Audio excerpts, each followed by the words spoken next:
ਪਾਕਿਸਤਾਨ 'ਚ ਪੰਜਾਬੀ ਕਾਨਫਰੰਸਾਂ ਦੇ ਸਭ ਤੋਂ ਵੱਡੇ ਨੈਟਵਰਕ ਪੰਜਾਬੀ ਨੈਸ਼ਨਲਿਸਟ ਫੋਰਮ ਵੱਲੋਂ ਜੀ ਆਇਆਂ ਨੂੰ। ਇਸਟੈਬਲਿਸ਼ਮੈਂਟ, ਬਿਊਰੋਕ੍ਰੇਸੀ, ਫੌਜ, ਹਕੂਮਤ ਤੇ ਪੰਜਾਬੀਆਂ ਦਾ ਕੰਟਰੋਲ ਜ਼ਰੂਰੀ ਹੈ।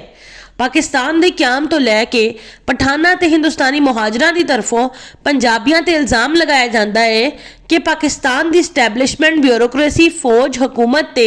ਪੰਜਾਬੀਆਂ ਦਾ ਕੰਟਰੋਲ ਹੈ। ਪਠਾਨਾਂ ਤੇ ਹਿੰਦੁਸਤਾਨੀ ਮੁਹਾਜਰਾਂ ਨੂੰ ਪੰਜਾਬੀ ਸਮਝਾ ਕੇ ਥੱਕ ਗਏ ਨੇ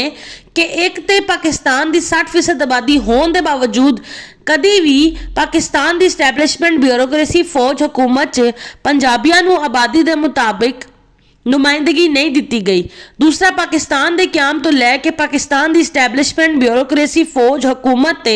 ਪਠਾਨਾਂ ਤੇ ਹਿੰਦੁਸਤਾਨੀ ਮੁਹਾਜਰਾਂ ਦਾ ਕੰਟਰੋਲ ਰਿਹਾ ਹੈ। ਤੀਸਰਾ, ਪਠਾਨਾਂ ਤੇ ਹਿੰਦੁਸਤਾਨੀ ਮੁਹਾਜਰਾਂ ਦੀ ਤਰਫੋਂ ਪੰਜਾਬੀਆਂ ਤੇ ਇਲਜ਼ਾਮ ਲਾ ਕੇ ਪੰਜਾਬੀਆਂ ਦੀ ਤਜ਼ਲੀਲੋ ਤੋਹੀਨ ਕੀਤੀ ਜਾਂਦੀ ਹੈ ਕਿ ਪਾਕਿਸਤਾਨ ਦੀ ਇਸਟੈਬਲਿਸ਼ਮੈਂਟ, ਬਿਊਰੋਕ੍ਰੇਸੀ, ਫੌਜ, ਹਕੂਮਤ ਤੇ ਪੰਜਾਬੀਆਂ ਦਾ ਕੰਟਰੋਲ ਹੈ। ਲੇਕਿਨ ਪਠਾਨ ਤੇ ਹਿੰਦੁਸਤਾਨੀ ਮੁਹਾਜਰ ਨਾ ਸਮਝਣ ਤੇ ਆਮਾਦਾ ਨੇ ਤੇ ਨਾ ਸਮਝਾਉਣ ਦੀ ਕੋਸ਼ਿਸ਼ ਕਰਦੇ ਨੇ, ਬਲਕਿ ਆਪਣੀ ਆਬਾਦੀ ਤੋਂ ਜ਼ਿਆਦਾ ਨੁਮਾਇੰਦਗੀ ਲੈਣ ਤੇ ਪਾਕਿਸਤਾਨ ਦੀ ਇਸਟੈਬਲਿਸ਼ਮੈਂਟ, ਬਿਊਰੋਕ੍ਰੇਸੀ, ਫੌਜ, ਹਕੂਮਤ ਤੇ ਕੰਟਰੋਲ ਕਾਇਮ ਰੱਖਣ 'ਚ ਲੱਗੇ ਰਹਿੰਦੇ ਨੇ। ਚूंकि पाकिस्तान के क्याम तो लैके पाकिस्तान की इस्टैबलिशमेंट, ब्यूरोक्रेसी, फौज, हुकूमत ते कंट्रोल पठाना ते हिंदुस्तानी मुहाजरां दा रहा है, इसलिए पंजाबी कौम नूं पाकिस्तान की इस्टैबलिशमेंट, ब्यूरोक्रेसी, फौज, हुकूमत ते पठाना हिंदुस्तानी मुहाजरां के बजाय पंजाबियों का कंट्रोल कायम करन ते ध्यान देना चाहिए है, ताकि पंजाबी अपनी 60% नुमाइंदगी हासिल करन दे नाल पाकिस्तान की 40% आबादी च